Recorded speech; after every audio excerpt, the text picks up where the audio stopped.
rta.gov.it ይጎብኙ።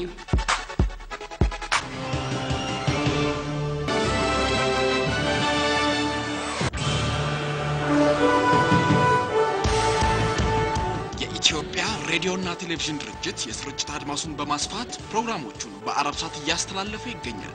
በመሆኑም በአረብ ሰዓት 26 ዲግሪ ኢስት ፍሪኩዌንሲ 12284 ሜጋሄርዝ ሲምቦል ሬት 27500 ኤፍኢሲ 34ኛ ፖላራይዜሽን ቨርቲካል ለመካከለኛው ምስራቅና ሰሜን አፍሪካ የተላለፈ የነበረው ስርጭት ከሐምሌ 23 2002 ጀምሮ የሚቋረጥ ሲሆን ከሰኔ 12 2002 ጀምሮ ይህንኑ ስርጭት በተመሳሳይ አቅጣጫ 26 ዲግሪ ኢስት ፍሪኩዌንሲ 11976 ሜጋሄርዝ ሲምቦል ሬት 27500 ኤፍኢሲ 34ኛ ፖላራይዜሽን ቨርቲካል ያገኙታል።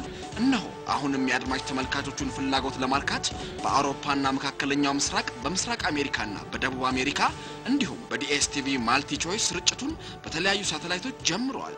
እነዚህም ለአውሮፓና መካከለኛው ምስራቅ በዩተልሳት W3A ፍሪኩዌንሲ 10928 ሜጋሄርዝ ሲምቦል ሬት 27500 ኤፍኢሲ 34ኛ ፖላራይዜሽን ቨርቲካል ለምስራቅ አሜሪካና ደቡብ አሜሪካ በቴሌስታር 12 ሳተላይት ፍሪኩዌንሲ 11964 ሜጋሄርዝ ሲምቦል ሬት 14714 ኤፍኢሲ 34ኛ ፖላራይዜሽን ሆሪዞንታል ሲሆን ለማልቲ ቾይስ ፔይ ቲቪ ወይም ዲኤስቲቪ ፍሪኩዌንሲ 12034 ሜጋሄርዝ ሲምቦል ሬት 27500 ኤፍኢሲ 34ኛ ፖላራይዜሽን ቨርቲካል መሆኑን እንገልጻለን።